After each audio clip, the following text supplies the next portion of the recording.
Have you ever wakened with a start from a sound sleep? Sitting placidly before an open fire, have you ever felt a sudden chill?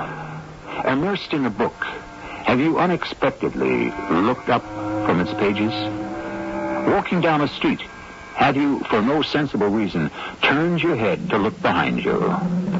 If you have, chances are it was because you sensed a presence, and there was no one there but you. Why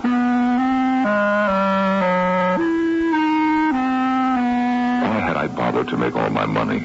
Just to own this big house, a stable of prize thoroughbreds, to become master of the Eastover hunt? Was that all it had brought me? A wife who tippled all day long and half the night, and a son who had failed at the university. Stop pacing about. Oh, you're making me nervous. You're always nervous. Well, that's true enough. Did you hear from Gordon? Just the one card from Newfoundland. You never showed me that. Well, I mislaid it. I don't suppose he said anything much. Having wonderful time. Wish you were here. Just love Gordon. Nothing about the ship? His stateroom? I got him the best, forward on A deck. Well, nothing about the food, the passengers, just love Gordon. Well, that's enough for me, I think. I think the whole idea was ridiculous. Well, it's what the neurologist recommended. He's supposed to know. They don't know anything, those doctors. Not a blessed thing. All they want's your money. Now, Owen. Take a long sea voyage. See the world. Change of scene. New places, new people. Very easy for them to say. Suppose I hadn't been able to pay for it. What then? But you were able But to. if I hadn't been, he'd have had to go to work, wouldn't he? Gordon is in no fit state to go to work. He'd have had to. That's what I did when I was his age. Went to work, started at the bottom and worked my way up. I know. You've told me. I know it by heart. Well, I think I'll have a whiskey and soda. You care to join me? No, thank you. When do you do your drinking, Nellie? I'd really like to know. You have never, ever seen me drunk, Owen. True. Nor have I ever seen you sober. You must start early in the morning before I wake up. It's necessary for my back pains. You know that. I don't know if you even have any back pains. Ever since Gordon was born, I've had this nerves. That's all it was. But why then? June the 15th it was. A comprehensive exam. A nervous collapse. All the doctors said so. But why then? Why June 15th? He passed all the other exams. Always been a good student, got high grades and everything. Overworked, they said. Strained. And I'd gone over everything with him. He knew all the answers. Strained his mind. He went in there prepared. I know that for a fact. And what happened? He turns in a blank paper, writes his name at the top, and that's all. Writes his name at the top. Hands it in and walks out. Didn't even try. That's the worst part. How's he ever going to amount to anything if he doesn't try? Oh, and I'm going upstairs. I asked him about it, you know. Yes, I'm sure you did. I had to know what happened. He said he went into the room, found out the questions. He knew all the answers, opened up his composition book, wrote his name at the top of the first page, and then, all of a sudden, he didn't know the answer to anything. He was nervous. You don't know what it is to be nervous. You never have. But I do. I know what it's like, and it can do terrible things to you, things you know nothing about. I hope I never do. Did I hear the door open? I didn't hear anything. The front door. Did you hear it? Who just walked in like that? Well, who has a key? Well, no one but us and... Hello? Gordon! Where on earth did you come from? Why didn't you let us know? Not that we're not glad to see you. We thought you were on the ocean. I was. Well, what happened? Didn't you like it? I liked the water. I kept hoping I'd see a whale or some dolphins, but I never did. I guess they live out further where it's deeper. I don't know. Anyway, no whales, no dolphins, so I took the next boat back from Newfoundland. And here I am. Why didn't you let us know? I didn't think of it. We'd have met you. I took the Hackney coach from the station. Had a little trouble with the front door. But you have a key. Wouldn't turn in the lock for some reason. But somebody opened it for me. When did you hire a butler? What? A butler? We've never had a butler. Butlers are hard to come by these days. Funny, I could have sworn it was a butler who opened the door for me. didn't speak to him or anything. He didn't speak to me. Must have been one of the maids. I suppose it could have been. Right now I'd like to go up to my room and change. I've been in these clothes for a long time. Oh, where's your valise? Do you want me to get it for you? Oh, never mind. I'll see to it. All right. You go on upstairs and change and then come back down and we'll have a drink together. All right. That would be, very nice. I won't be long. Well, what do you make of that? He's not himself. He's just not himself. It's worse than when he went away. Now he's seeing things. He should never have gone away. He should have stayed here where people love him. I could have taken care of him. He shouldn't have gone off all alone to be with strangers. Maybe if I'd gone with him. Grown men don't take their mothers along on a trip like that. Well, somebody should have been with him. Meaning me? Meaning somebody.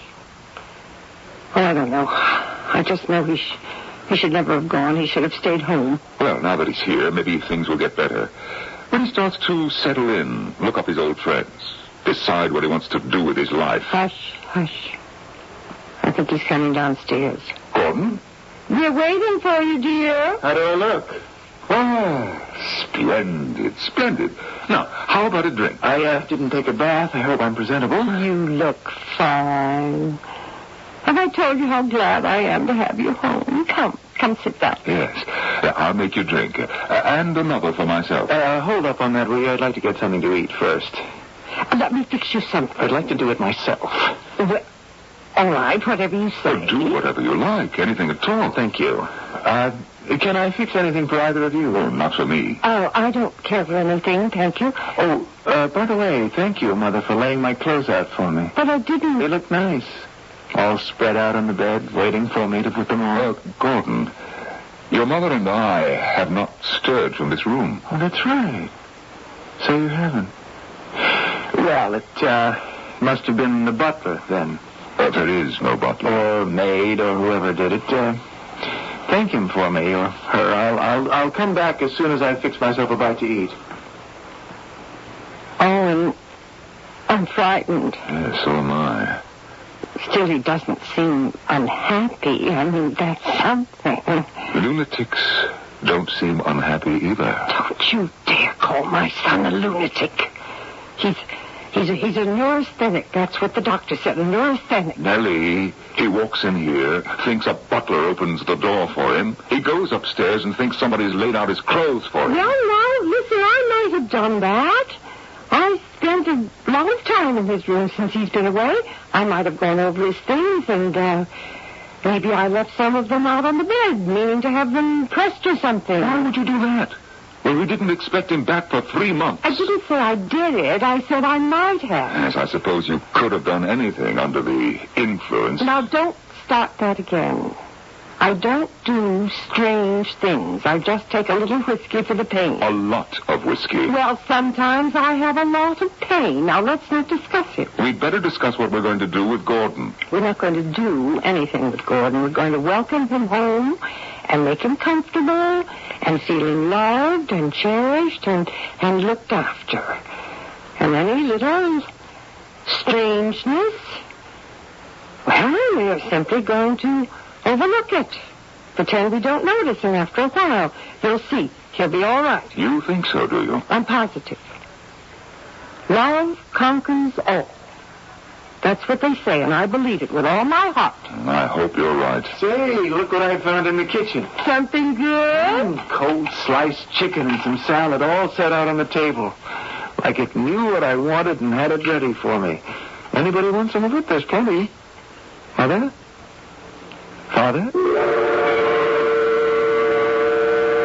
Nellie shook her head no, and I muttered something about waiting for dinner. Gordon sat there looking pleased and contented and finished the whole plate. He didn't seem to question the fact that food had been left for him in the kitchen when there hadn't been anyone in the kitchen to leave it for him. Near the turn of our century, a widely recommended treatment for what was then called neurasthenia was a long sea voyage. It was known as the Weir-Mitchell cure. The throb of the ocean, the sea air, and the isolation of the patient from life's hurly-burly were supposed to bring him back to normal. It was eventually abandoned because isolating people from life's hurly-burly also isolated them from human help. The mighty ocean could not, of itself, effect a cure.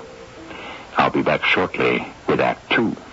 Hi, Pat Summerall for True Value Hardware Stores to tell you that you can cut your home energy bill by as much as 15% simply by going without hot water. But if that sounds too drastic, then I suggest you install a True Value water heater. True Value water heaters are engineered to heat water faster and more efficiently. And each True Value water heater comes with complete install-it-yourself instructions so you can save even more. You'll find a selection of sizes in both gas and electric models available only at participating True Value hardware stores and home centers. Can't stop nibbling fruit time McDonald's every day of the week. There's roasted salt and for the Monday blues. Cheese pleasing every Tuesday. Ranch salt that makes Wednesday move. Onion garlic, Thursday's a groove. And Friday, barbecue's just right. Smokehouse lights up a Saturday night. Home natural, bring Sunday to a peak. There's a different flavor for every day of the week. Look out McDonald's. In these times when even $1,000 doesn't go very far, you can make $899 go all the way to Italy. The ancient Appian Way that winds past the Colosseum, the splashing fountains of the Piazza Navona, the glorious food that's the glory of Rome.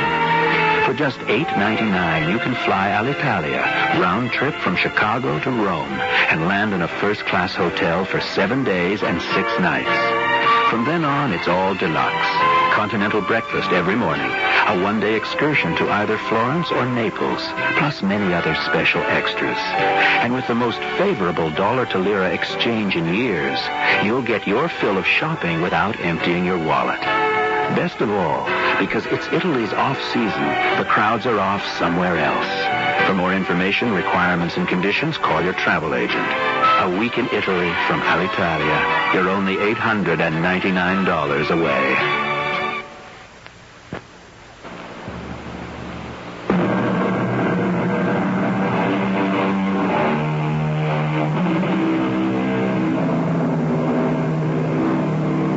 A painter may, on occasion, feel the presence of Rembrandt. A poet, that of Keats or Shelley. A playwright, that of Shakespeare. An inventor may sense the presence of Edison, a scientist that of Einstein. And, of course, the religious strive constantly to feel the presence of God.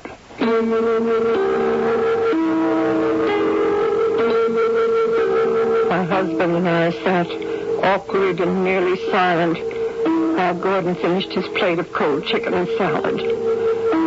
I couldn't tell what Owen was thinking, and my mind was crammed with the wildest of conjectures. Gordon looked peaceful, almost happy. Was this a sign that he had recovered, or did it mean that he had lost leave of his senses entirely? When he had cleaned his plate to the last scrap, he excused himself, saying he was going to his room for a nap. What do you think? I don't know what to think. Neither do I. I think he's all right. Well, he looks all right. Well, that's what I mean. He looks fine. Good appetite. And his color's good. Doesn't seem a bit nervous. Do you know, it's possible the sea voyage did him good. That is possible, isn't it? Even if he did cut it short. Maybe he just needed to get away for a bit. Now, listen. I have an idea. There's a meet tomorrow. Why don't we all ride out? Oh, Owen, I don't really like fox hunting. You know that. I'm always so afraid there'll be a kill. Oh, don't be silly. Generally, we draw a blank. You know that. Anyway, tomorrow will be just cubbing, training the young hounds. What do you say? Gordon's got a good seat. He knows the countryside. He's never hunted. Well, he can stay back in the field. I'll have to be up front because I'm the master, but he'll stay behind with you. Maybe I'll just go hilltopping up on Moon Ridge. You can see everything from there. Well, if you want to. Well, come on, let's go tell him. Owen, let me talk to him first. I don't want you bullying him into going, making him feel ashamed if he doesn't feel like it. I wouldn't do that. Well, you've been known to. I just thought a day of good hunting, watching the hounds work. You know, feeling a horse under him. You won't overmount him now. I'll put him on Princess. That old mare knows the ground better than I do. She could cover it by herself. She's got every jump memorized. She's taken them so many times. Yeah, she's a wise old lady. I'd put a 4-year-old child on her back. Well, I'll go ask him. Give me a few minutes, then you come up. I told myself that a day's hunting might be just the thing. A short trip to Newfoundland and back.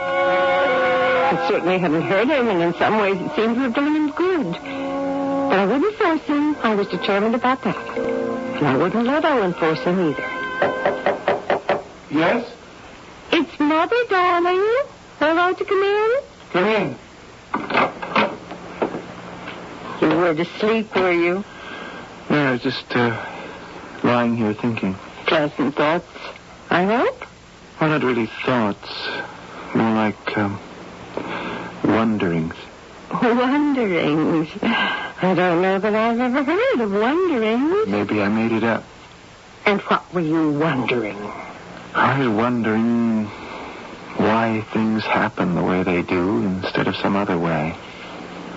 Why did I fail that exam in June? Why did I let you send me on that sea trip? Why did I decide to come back when I did?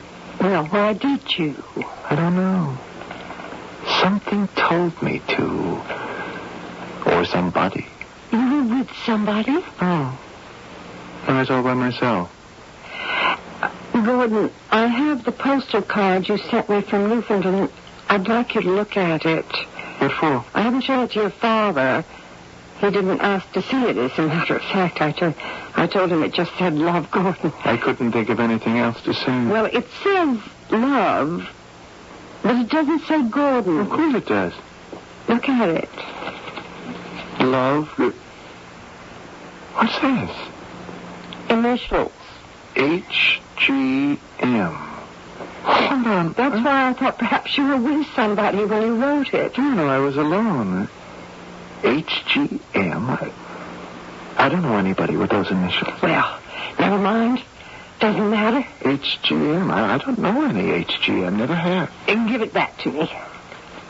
Am I losing my mind, Mother? No, of course you're not losing your mind. You're fine. You're perfectly fine. Now, listen.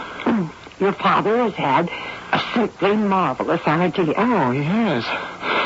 Another sea voyage? No, nothing like that. You're home, and you're going to stay home. No, it's something quite different. Tomorrow there's a meet. It's not a formal hunt. They don't start till the fall. It's just cubbing. You'll love watching the hounds working and being exercised. I'm going hilltopping where I can watch the whole thing. Well, how do you feel about it? Have I got the proper things to wear? Hunting people are so fussy. Do you really want to go? I still got that old tweed rat catcher, haven't I? Of course, and you can wear your father's derby, because he'll be wearing a hunt cap. Oh, Gordon, I'm so pleased you want to go. It'll be fun. All right, if I come in. Owen, Gordon says he'll be delighted to join the hunt. Good. If you'll lend me your derby. Of course I will. Now, there are a few things I have to tell you. First of all, stay well back in the field because you're a new member. I understand. Don't go taking every jump in sight. You're out there to watch the hounds work. Yes, sir. Don't crowd coming down to the fences. Wait your turn. Yes, sir. Keep a horse's length at all times between you and the horse in front of you, so if the rider goes down, your horse won't step on him. Yes, sir. Keep your eyes up. Look where you're going. Mm-hmm. Yes, sir. Keep up. Don't drop back, or you'll lose the field and make everyone behind you lose it, too. Yes, I understand. Yes, and one last thing, then I'm through.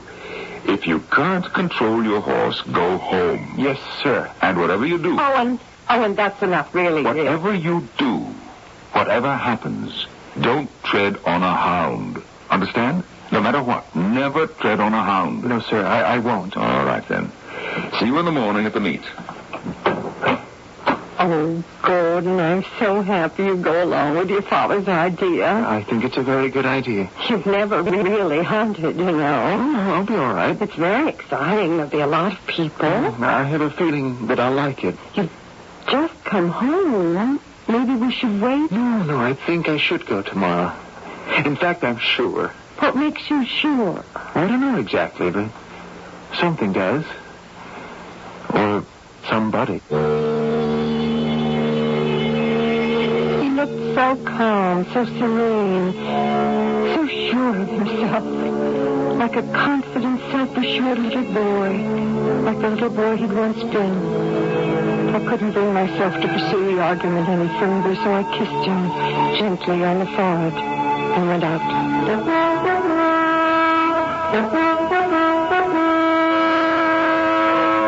From the top of Moon Ridge, I could watch the whole Eastover hunt gallery, hear the hounds speaking in their many voices, what hunting folk call making music. My husband, his master, wore his pinks and a hunt cap, as did the whips, the hunt servants, and the hunt staff. Others dressed decorously in black coats, derbies, white stocks, and bright yellowed vests. Then I heard the huntsman's horn, and his call to the hunters. Move on! And the hounds, free now, increased their excited yelping. And they all started up. A trot at first, then a faster one, then a gallop. 20 horses or more following the huntsman across a wide barren field with the hounds baying their hearts out. There was Gordon, way back in the field where he belonged. Dear old Princess was galloping with the rest at a steady pace. She had done this so many times before, and she loved it. I heard a call. A signal that there was a deep hole in the ground ahead that a horse might step into. The word passed from rider to rider. We're whole, we're whole, we're whole. It wasn't much of a jump. Hardly higher than a close rail. With only a fallen tree that blocked a path into the woods. Princess could have stepped over it. But like the good hunter she was, she took it in her stride. Gracefully, easily. So far, at the top of the jump, did Gordon lose his stirrups. Seemed almost to throw them away. And fall helplessly to the ground. He just let go. Just let go. That's what everybody says. He just let go. Please, Owen. Didn't even hang on to the reins after he went off. The princess didn't run away? No, just stood there and looked at that ninny on the ground. Idiot who couldn't even sit a 2-foot jump. Probably never happened to her before in her life. Why don't you just be grateful that he was trailing the field so there was no one to run up on him? Well, that's because I told him to stay back. Well, he did what you told him to do. Be glad of that. You know what's worst of all? He didn't remount. Oh, you could hardly expect him to do that. Certainly I can expect him to. I did expect him to. Well, nobody else did. His first hunt. I don't care what anybody else expected. I expected him to remount and finish the hunt. Not take Princess by the bridle and lead her back home. Great Scott! Even the horse must have lost respect for him. That's not fair. Everybody lost respect for him. That's not so. Well, I did. You've never had any respect for him, never. That's the whole trouble. What trouble? He's just been your way of showing off. Showing Being off? a credit to you. Proving what a great father you are. He was the same way with me. You? What's it got to do? I was the prettiest girl in town. My father was the most distinguished man. My mother gave the best parties, knew the best people. Lots of fellows wanted to marry me. I was popular. I was a wonderful dancer. I wore lovely clothes. I was invited every place. So what was more natural? You wanted to marry me so you could say, yes, that's my wife over there. Isn't she wonderful? Yes, she's mine, all mine. Wonderful and all mine. Well, I'm not quite so wonderful anymore, am I? No, you are not. Got a little tarnished, didn't I? Not quite the best quality anymore. Starting to be kind of pathetic, kind of mousy. No more sparkle, no more fun. It's the liquor. That came later, after he began not wanting to show me off anymore. You don't really mind if I drink a little now and then, do you? No. You like it. You like it because it keeps me quiet, keeps me sweet and pliable, keeps me willing to go along with anything you say. You don't mind my secret drinking at all, Owen. You like it. You love it. You'd be lost without it. You like it more than I do because I hate it. Are you through? No, I am not through. I have a lot more I want to say. But please do. You've been exactly the same with Gordon. Darling, curly-headed little boy. Learned to walk before he was 1. Learned to read before he was 5. top of his class all through school, made the football team, president of his class. He was so proud, so proud. Then he starts to slip a little, fails his comprehensive exam. Aha, what have we here? A son who isn't living up to what he ought to be. Well, he didn't. And ever He since... didn't live up to what you thought he ought to be. What about what he wanted to be? What about that? Ever since he failed that exam... He's been strange. All right, I grant you that. And now he's fallen off a horse. Well, who cares if he fails an exam or falls off a horse? I do. I care. He makes me sorry I ever had a son. Well, stop being sorry, my dear, because you never did. You never did.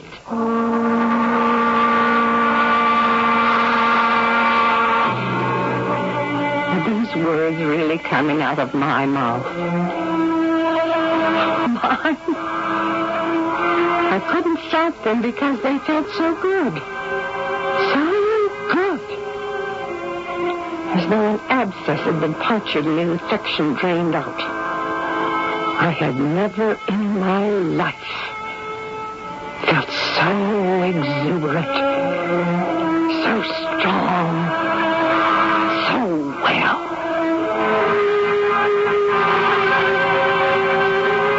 And what has all this to do, you may be asking, with a presence? So far, I have given you only a simple story of a simple family with simple family problems. But we know, do we not, that no family is simple, nor is its story, nor are its problems. As for the presence, you will have to wait for Act 3 to discover its significance. If you plan to keep your car for a while, turn it over to Goodyear for a lube and oil change. Changing oil, as recommended by the manufacturer, is one of the best ways to keep your engine running smoothly. Your Goodyear service store will do it right with a lube and up to 5 quarts of major brand oil.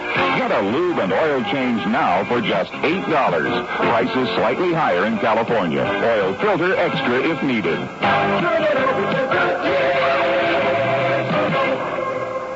Madeline Kahn, Harvey Korman, Cloris Leachman. We're dealing with sick people here. Dangerously sick.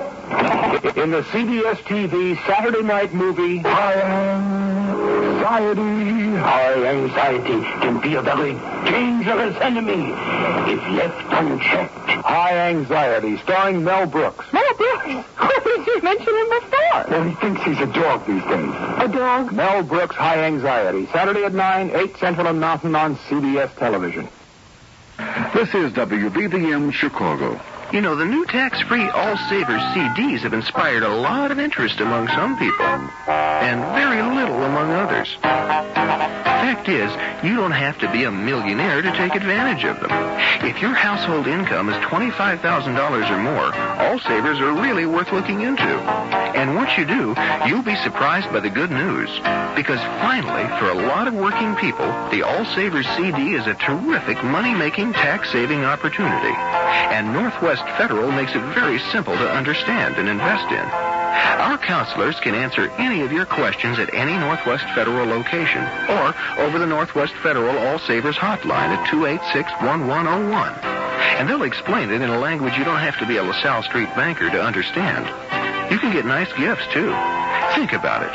A Northwest Federal tax-free All Savers CD could well be just what you're looking for. So what do you say? It's Northwest Federal Savings Time, the tax savings place for me.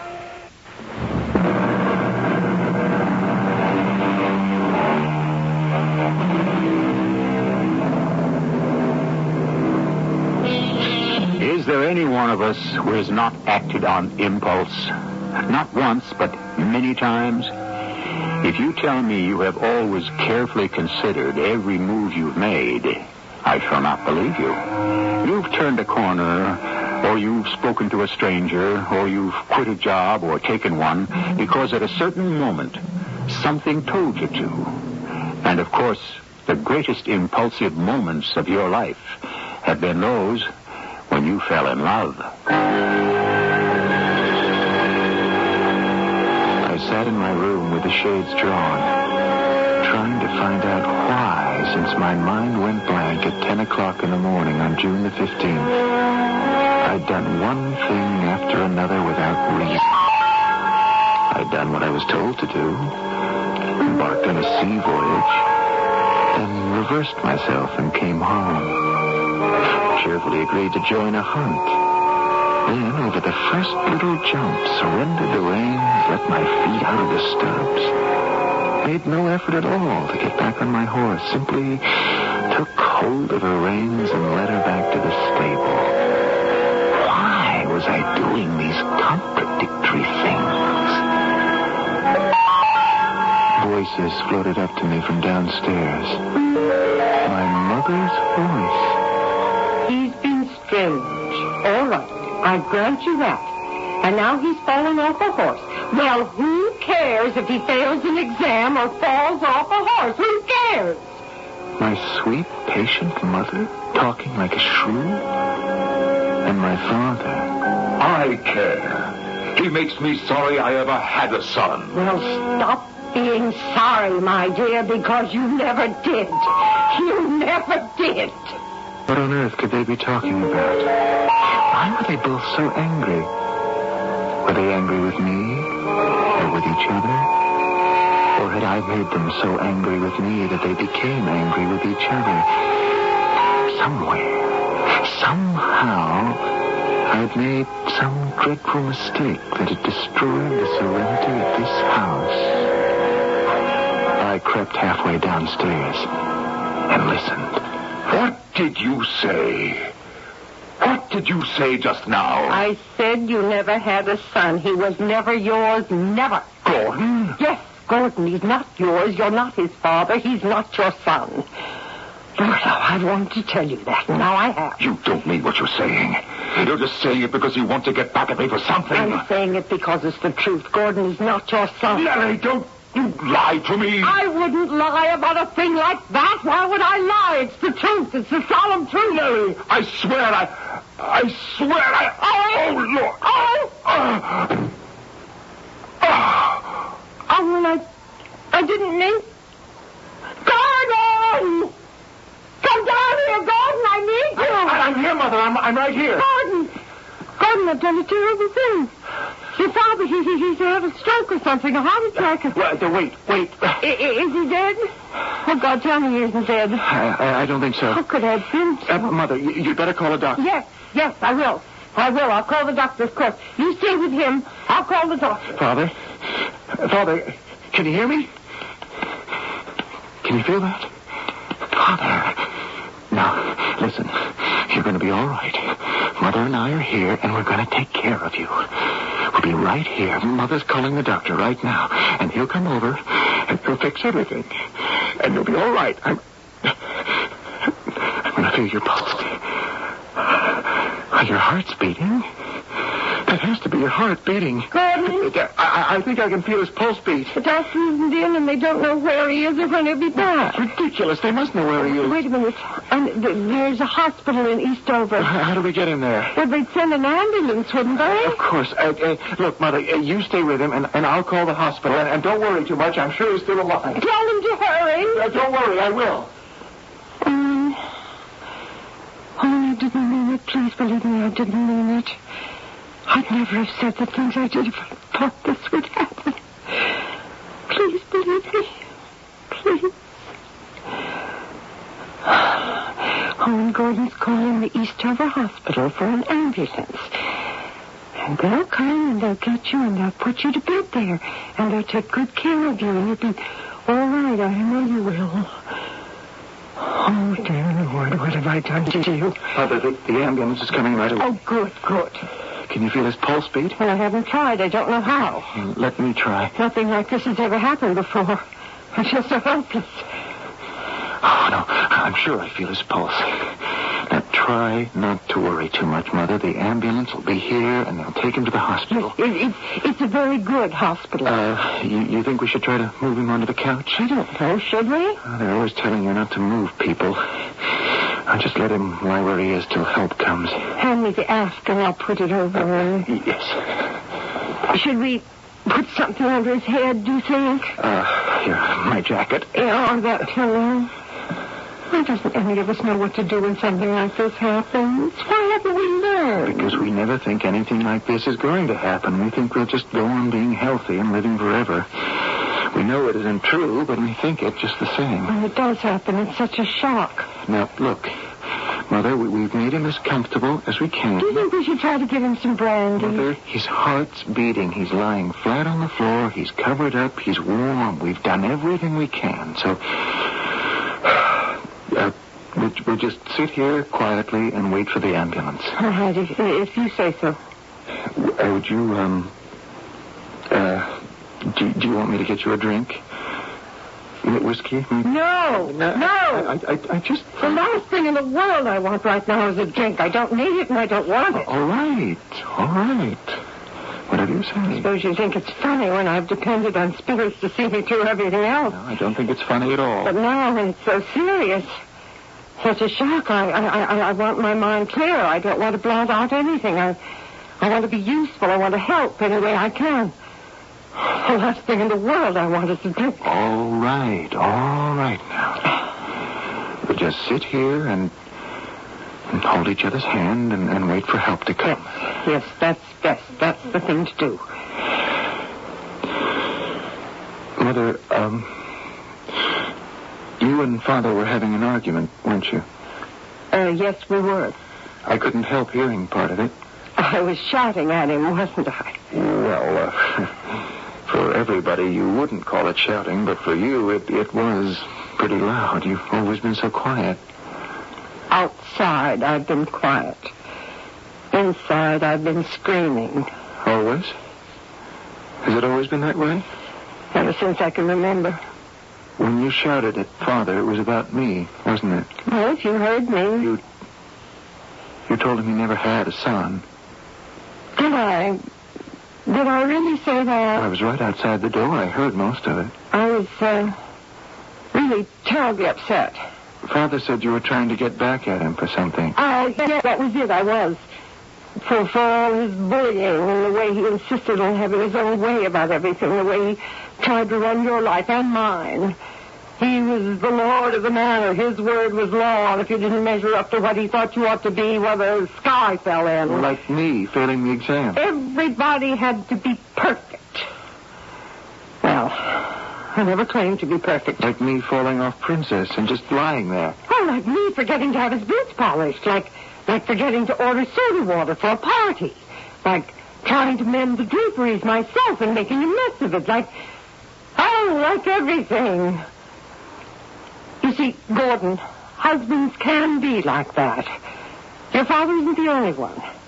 No, I've talked to other women, and that's the way husbands are. They work hard, they're successful, and they just take it for granted that everything that's theirs will be successful, too. They can't stand it that some of us simply were born to be failures. You're not a failure, Mother? How can you say that? If someone treats you like a failure, you become a failure. Gordon, I'll tell you something I've never told a living soul. I don't take a drink now and then because my back hurts. The real reason I take a drink is because I can't endure being looked down on. Being treated like some kind of incompetent. I just want to block the whole thing out. Forget it. Make it go away and leave me alone. Just go away and leave me alone and let me sleep. Oblivion is what I want. Plain, simple oblivion. Every so often I have to have it, and I get it. Oh. Mother, I'm so sorry. Why didn't you tell me? It isn't the kind of thing a woman likes to talk about. As a matter of fact, I don't want to talk about it anymore, even to you. Now, tell me about you. Darling, why do you think you failed that examination? I don't know. I honestly don't know. Not that it matters to me. I just couldn't go on with it. All the work I'd done, all those big grades I'd got, everything I learned, it all just sort of evaporated. It vanished, left me, as though somebody was standing in back of me. A little to my left, in back of me. I stared at the test paper. Well, none of the questions were hard, but this thing standing in back of me, not saying anything, not making a sound, just standing there. I couldn't go on. As though my mind had left me. I didn't know anything anymore. Oh, darling. There didn't seem to be any point in going on, so I got up and left. There was no point in staying, so I left. You must have been terribly frightened. I don't remember feeling frightened, just peculiar. When you came home, you did seem peculiar. I was peculiar. Then the doctors started. Strain, overwork, anxiety, all those diagnoses. But all I felt was peculiar. So when they told me to take a sea trip by wing... Oh, that was a mistake. I knew it at the time. I knew it, too. But I knew it for certainty when I was sitting in that little cafe. I just mailed that postal card to you, and I sat down to have some coffee. And sitting there, I felt this presence again, this thing, or this somebody, standing behind me a little to the left. Never touched me, or spoke to me, or even made a gesture, just stood behind my left shoulder. And after a few days, I took the boat back home. I'm so glad you did. Somebody's at the door. Oh, it's the ambulance, thank the Lord. I'll let them in. I must say they were quick getting here. Show them right in here, Gordon. Oh, I'm glad you're here. He's right inside. Oh? Well, I'm just here to deliver a message. You're not from the hospital? No, I'm from the freighter Manitoba. Gordon? That's my mother. What's taking them so long? It's a very short message, but I gave my solemn word I'd deliver it. Gordon, what is it? What's holding them up? It's not the ambulance, Mother. It's this man. He says he has a message he promised to deliver. Well, what's the message? Right, I've got it written down here. It says, "Remember me kindly, Nellie," and it's signed Harry Gordon Maynard. That's all? No, there's a bit more. It says, "Take care of our son." And that's all. Well, I won't be keeping you. You got the message and... Wait a minute. Where is this Harry Gordon Maynard? Where is he now? Well, Harry died at sea. He's buried there. Proper burial at sea. When did he die, do you know? It were June the 15th it was. Died in my arms, poor fella. The message all written down there, so I'll be getting along. Thank you. Harry Gordon Maynard. HGM. The initials you signed on the postal card. My real father. He's been with me all this time. He's been the present.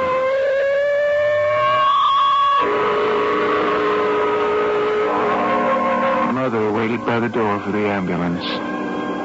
I went back into the living room to sit on the floor beside the man I'd called father all my life. What would we tell him when the doctors had revived him? What would be kind? What would be honest? What would be best for him? For us? Only one thing was certain.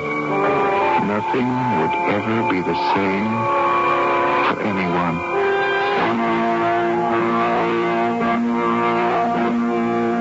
Some would prefer to call the presence a ghost, a specter, a spirit. I myself do not much care for any of these words, but I do believe that each one of us carries in his or her head not simply one, but many presences of people we know or have known, love or have loved, and they will not leave us alone. I'll be back shortly. Tonight we're eating something new. Oh, boy. No, Olay. Hamburger Helper. It's new Hamburger Helper tonight.